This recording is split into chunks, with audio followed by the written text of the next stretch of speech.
Hey, beautiful people. Welcome back to an all new episode of Point of View. Joining us on today's episode, we have our guest co-host, Miss Shirley Dorr. Hey, girl, hey. Welcome, girl. Welcome back. Always looking beautiful. You already know we're celebrating Black History all month long. And today we're diving into how we as Black people have shaped and influenced the culture. Plus, we have some hot topics. And of course, Girlfriend's Guide is coming up. So stay tuned and join the discussion. This is POV.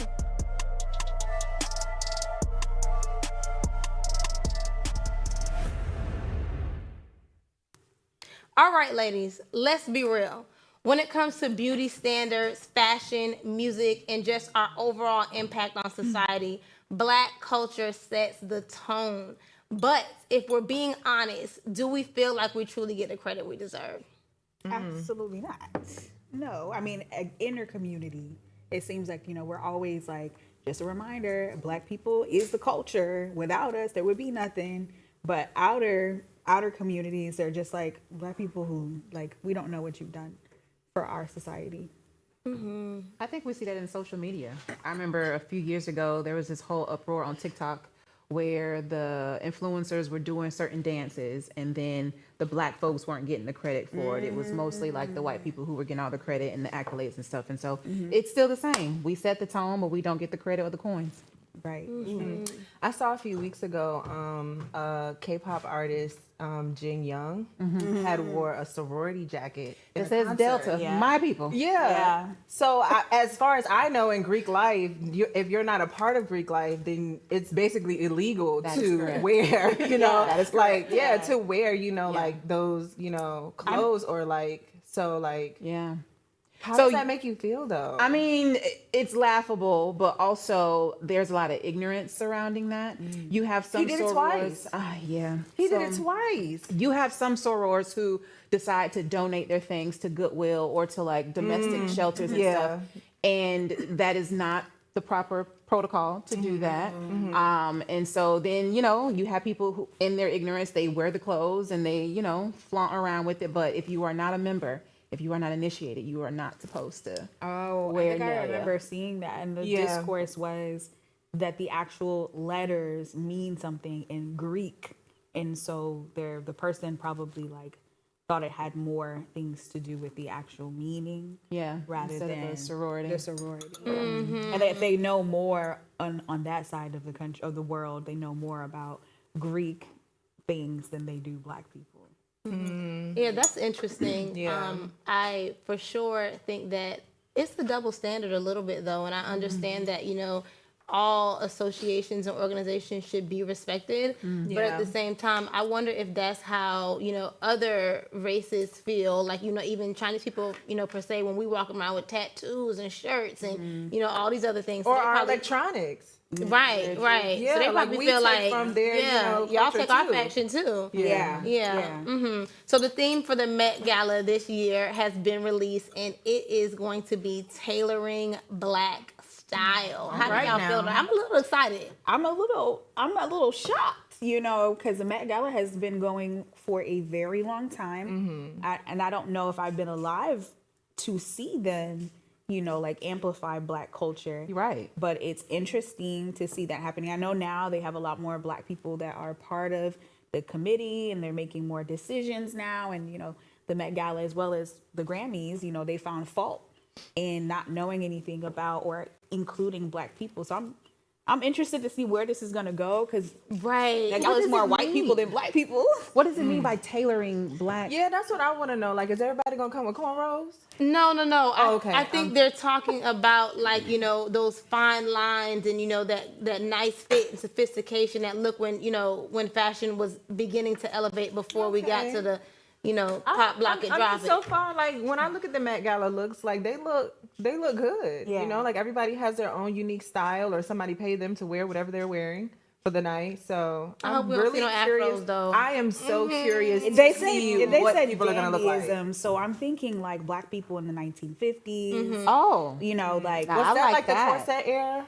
Corset or like Corset, the suit, the suit very that tailored. cinch. Okay. Yeah. Okay. The So I'm, corset era, the hat, very Your hair okay, will okay. probably be I'm a hoping part of that. Yeah, for Okay. sure. Yeah. But maybe I'm a little bit confused and need to be more educated on that, because in the 50s, I feel like the blacks and whites, you know, from what I'm seeing in the depiction of it, they look the same. Right, but I think it was there was a thing where in dandyism you weren't allowed to practice that when you were black. Okay. So anyone who Oh. did, it seemed like they were breaking Breaking it, yeah. the rules, like they were rebelling against That those is who true. said that they Right. couldn't have that fashion. Wow. I wonder if it also like has something to do with the sophistication of what we created, just like with soul food and other things from the scraps that were left over. And now this is a whole Yeah. fashion genre. Right. When y'all didn't want us to have no clothes, we were supposed to be in rags. Right, right, Okay. right. Rags the rich. Before we move on to the next topic, what is your favorite part about being a black woman or a woman of color? The versatility for me.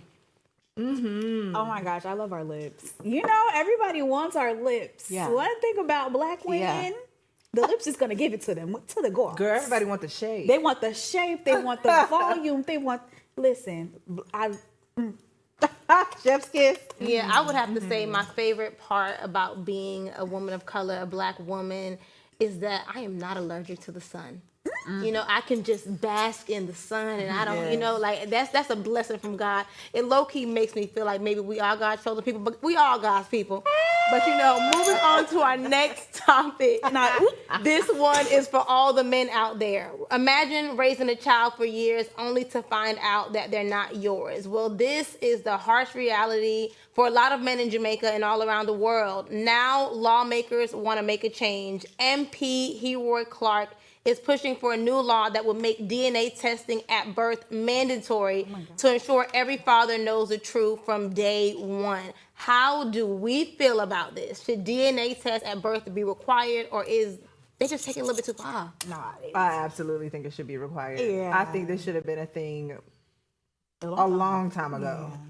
It would just save it would save everybody so much time, and I genuinely feel like that child and that father should know right then and there.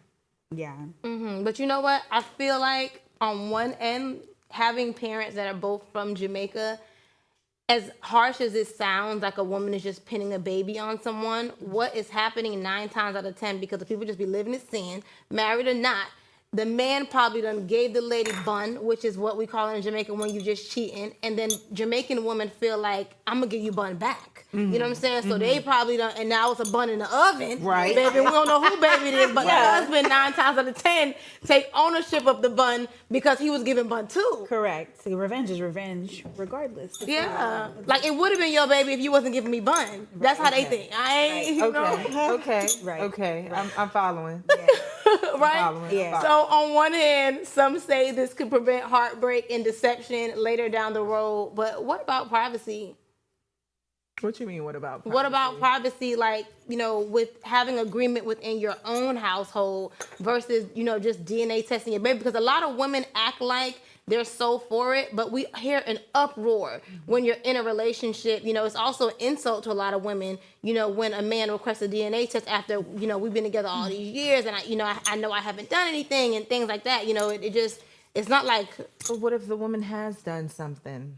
What about those women who think- are just sleeping around and then Right. just trying to say, Right. "Oh, this is your baby because you know we done been together for 2 months." It's that you're supposed to trust me, but it's like, yeah, why can't you still take this test? right? I don't see the issue. I don't. If there's nothing going on, then why can't you just? I'm not saying I don't believe that this is not my child. Right. I'm not make saying Like sure. babies get a lot of other I'm tests just- at birth. Yeah, Yeah. exactly. I just So wanna just make go on sure. and throw that DNA in there too. Correct. Yeah. Correct. So also with my you know, family being Jamaican, so what a baby that you put on someone is called is a jacket, which as a kid hearing that, you know, I thought it was so funny. For a little bit when I was little, I didn't understand it, but I just think it's so funny, like the concept of that. So I guess, you know, why they say like this baby is a jacket, because like you put a jacket on someone. And so you're putting like a baby on me. And so that's like a running joke. Like, you know, Yeah. if you don't look like your daddy, baby, they're gonna say you a jacket. Okay. Yeah. Okay. So think about men who are financially wealthy, entertainers, athletes, etc., and women intentionally try to make them the father of their baby. I think they would definitely, these athletes and regular people Regular as well people, could really yeah. benefit from that. Right. Yeah, especially when you see all these shows like Mari and the shows we used to watch, growing How it was up. funny then. It was But it was funny then. We laughed at it. It was funny, we but probably still laugh. but at not to see the men that were crying their devastated. hearts Yeah. out, right? Yeah. Or That the is a lot woman of- that Or the said woman, there was too. no one else. Yeah. Yeah. Yeah. Oh Lord. I think they should be held accountable for the women who lie and say that this is a man's child. and Because the good child man want to grows be up- here to take care of that baby, but the baby really belonged to the neighbor. The milkman. TJ down the street. Down the street. Okay. But like, what if that does happen and it comes out that this child is not this man's baby? That woman should pay him child support. Ooh, That was hot back pay. Okay. That's for a just hot being take. there, For taking care lying. of her. For lying. For You got lying. this man thinking that this is I his think child. I think it gives the father a choice to choose the father or the partner or whoever is there in that moment a choice of whether they want to continue to be in this child's Right, life right, right, or they want to say, you know what, because this is not my child, I'm gonna go ahead and Yeah. my exit. Yeah. I feel like, but with this, if it does happen, we're gonna see probably a rise in domestic violence, for sure, because that ain't something that's just gonna go over so easy. Like, yeah, this not your baby, but let's go home and eat. Yeah. We have more discussions coming up right after this with Girlfriend's Guide and Mind, Body, and Soul. So don't go nowhere. You're watching POV.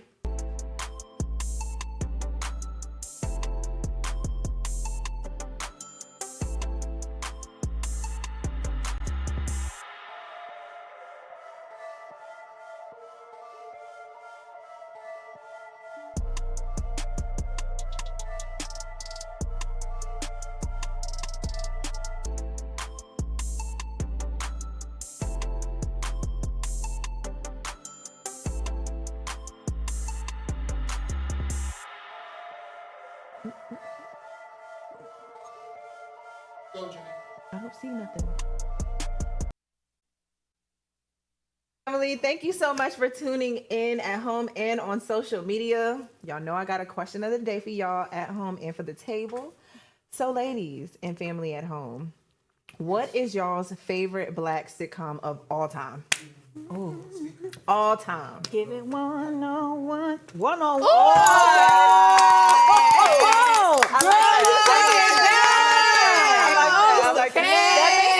That makes me think of My Wife and Kids. Yeah. Yeah. I was gonna go classic. Martin. I was gonna go Martin. You know, Martin I was gonna had go seasons. Girlfriends, but you pushed me to My Wife and Kids. That was my was- show. Yeah, What? That was That really was dope. my show. They were Yeah. funny. One-on-one, that made me think of My Brother and Me, Cousin Skeeter. I I love Cousin Skeeter. Wasn't Megan good in that? Yes. Yes, I love Cousin yes. Skeeter. That's underrated for real. Yeah, Yeah, I don't for even sure. know where Can't we forget could about find Brandy. that. Yeah, Moesha. Mine is living single. I look like Khadijah I just today. knew you was gonna say know Living what? Single. You Yeah, but I love Yes. Khadijah's my girl. It's Overton for me. Yes. Overton was a good man. Oh wait, what was the other one with Monique? Parker? Yes, the Yeah. Parker The podcast. Yeah. Well, y'all, if y'all have any of y'all favorite Black sitcoms of all time, drop them in our comments. We'll be right back to POV right now.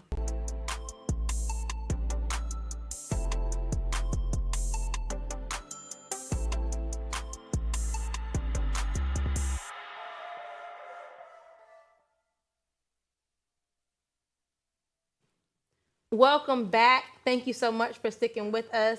We're back with more discussion. Let's get right into Girlfriend's Guide.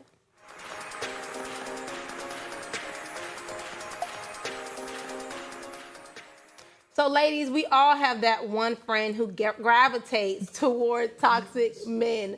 Rather the man who is coming forward with romance and presenting himself as a true gentleman. Why is that? Why do women tend to get turned off by the nice guy? Because he's too nice. He's too nice, and that's not what they used to. I feel like people haven't really seen like genuine people for real.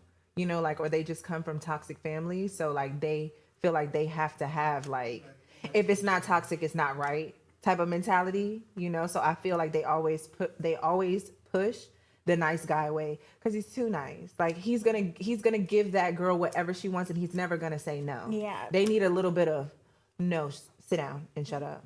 Yeah. And they like that. Mhm, that is true. Yeah. You like that, Julie? I didn't say that. I was like, that's I might be the one saying shut up and sit down. that's Come on, me. Dom. I had a reflection not too long ago about how for the ladies who's dated Haitian men, you know why you like toxic men, especially if they're Haitian. When you're dating, when I spent most of my life dating Haitian men, and I finally stepped out and decided to date other cultures. Oh. And I realized, Get a white man? no, we're not going there. Okay, the I like hesitation was I like- scaring me. I like black, but Okay. realizing I was like, oh my gosh, I really do like them toxic. Like I have like Haitian men. You learn a lot they about yourself. swoon you, but they're like all up on you, but it's to disguise how horrible they are. Oh. Right? And then meeting someone else who isn't like that. Yeah. I was like, I was kind of confused. I was like, Yeah. why aren't you like, all up on me? Why aren't you? And why are you so nice? Why are you? And I was like, I might be the toxic man. Yeah. I might be the toxic man in this situation. Yeah. And so I realized it's because I was only dating men who weren't the nice guy and who weren't like all about me. Wow. I feel like when you date people, you learn so much about yourself. Yeah. Yeah, I You dated really a learn nice what you guy like. once. Yeah. And even though he was not my person in the end, I felt bad for years, for how I treated him because I was used to dating like these seasoned guys, and he was a great guy, very masculine, but in that time I didn't understand like that soft masculine energy or masculine energy that wasn't toxic. You know what I'm saying? And so anything I wanted to do, it's whatever you want to do, wherever you want to go. If I said, hey, I feel for this, he would drive to Jamaica, literally on a motorcycle. You know what I'm saying? And swim with the motorcycle to the other side, literally, and get what I wanted. You know, and I couldn't handle it because I had come from such a toxic upbringing, toxic relationships and situationships. It didn't feel Yeah, right. yeah, and so I didn't feel remember real. like at the end of it, I kept telling him like I want you to be like this, and because he was so nice, he tried to be it, but it turned into like itchy with a B, because he didn't know it wasn't who he was. You know what I'm saying? And so it ended badly. Like we had like a Flower and Fabuloso fight in the kitchen. Yeah, it just got too crazy. Girl, what is a Flower and Fabuloso fight in the kitchen? He threw Fabuloso on me and then Flower. So I mean, I was baby. It was crazy. Yeah, I mean, it was bad. But I was responsible for that because I didn't appreciate the nice guy. Wow. And I had a lot of terrible ones after that. But where you at, Shakia? Ooh, child. She on the Flower and the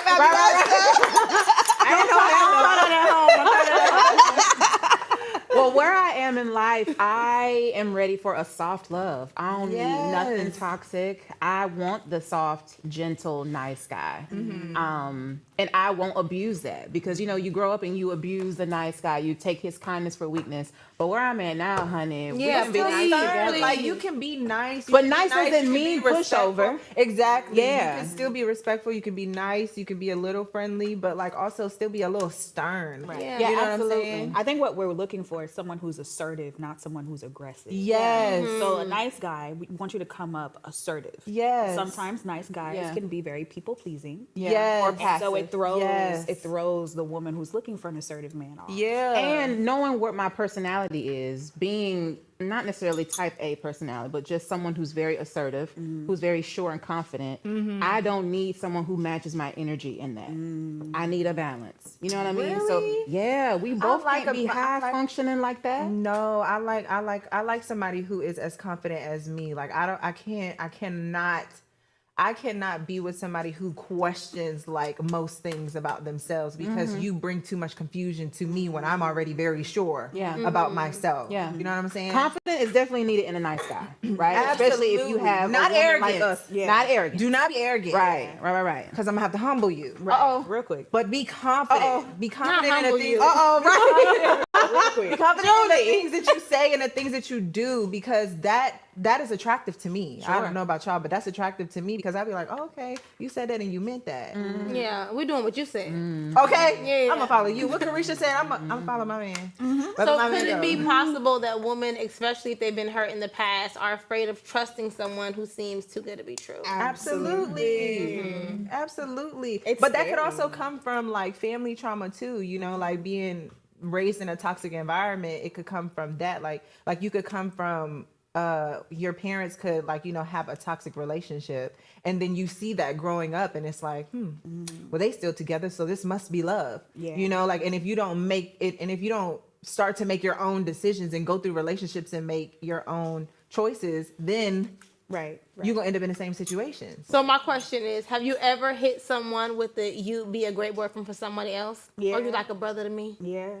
Yeah. I can see you doing it all day. Yeah. Yeah. Dang, Yeah. not you like I'm a brother to me. Shirley. I don't think I've ever said that. I'm really good at like determining who I want to be with. Yeah. And I can meet a guy and we could be the bestest of friends. Like, I mean, you will be bigger than life for me. Yeah. But a lot of times the bigger than life, there's always something where the guy is attracted to me and I'm not, in the reverse. Ooh. And I'll be like, well, you know, you are an amazing person. I'd love for us to keep the friendship, but I'm not the right person for you. And I can admit it. Sometimes I'm not the right person for I've That's done big. I something love like that. that. Yeah. Yeah, I've done something like that where like the romantic spark wasn't there. Yeah. And I was just like, this is not it. No. This is not going cut it for me because you don't know how to romance me. But can't that be taught? You can teach anything. I feel like a lot of things can be taught, but I also feel like just because you teach it, people are really good at wearing a mask. So like eventually you gonna It also doesn't mean it's gonna stick too. Exactly. Because learning, you have to be open to learning. Yeah, So. yeah. So now it's time for our final segment of the day, one that's definitely needed. Let's dive into mind, body, and soul. Mellow it out a little bit.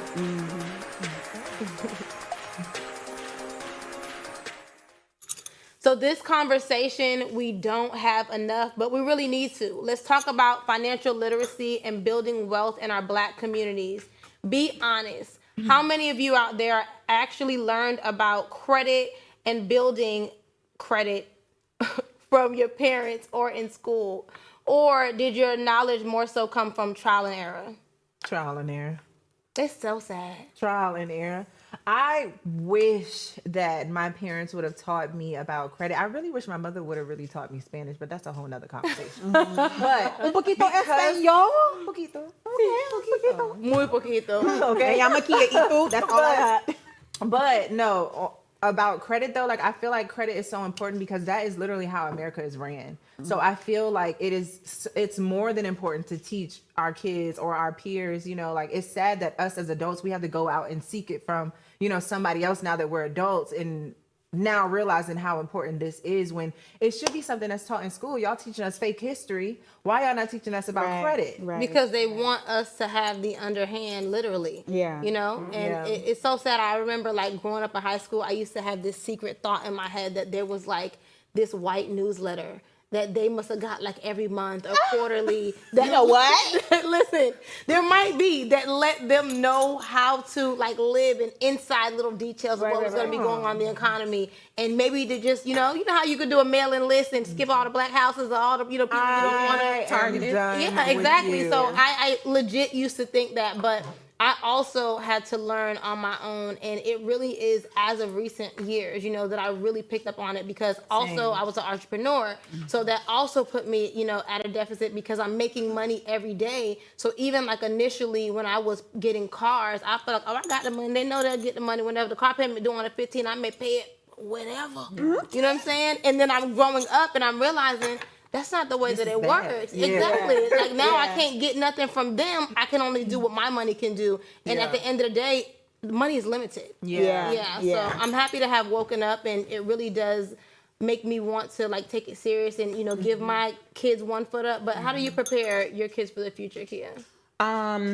So my mom got married when I was 12 years old. So my stepfather is the one that brought the financial literacy to our family. So having to do like chores and stuff, it taught me how to save and put money in my piggy bank. My mom used to go in my piggy bank and not pay me back. She owed me by $50. Everybody, You know, I mama. love you. Every black mama. every my black money back. mama, Right? Not Where my my fault. piggy bank at? Fine, I'm So sorry. as I was growing up in the household, they didn't allow me to work because my goal was to get a scholarship for volleyball. So that was my job. So me getting a scholarship for volleyball allowed me to pay them back so they didn't have to pay for my college tuition. So I'm instilling that same thing in my kids. But once I graduated, it hit me like a ton of bricks. Like Yeah. outside of knowing how to save money, how do I build credit? Good credit, not just taking all these loans and not paying it back. So, you know, it's an ever revolving door, but my kids will be better.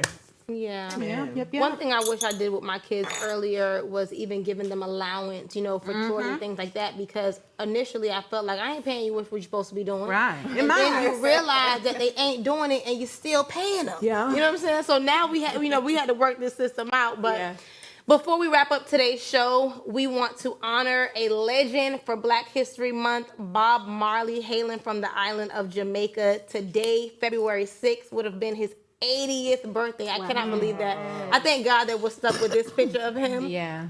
But either way, I know he would have still been beautiful. He's a handsome Bob man. Marley once said, "You never know how strong you are until strong is the only choice that you have." Oh man, he was on to something with that one. So Okay. on that note, thank y'all so much for tuning in. Don't forget to watch Point of View weekdays only on Afro TV. Good night.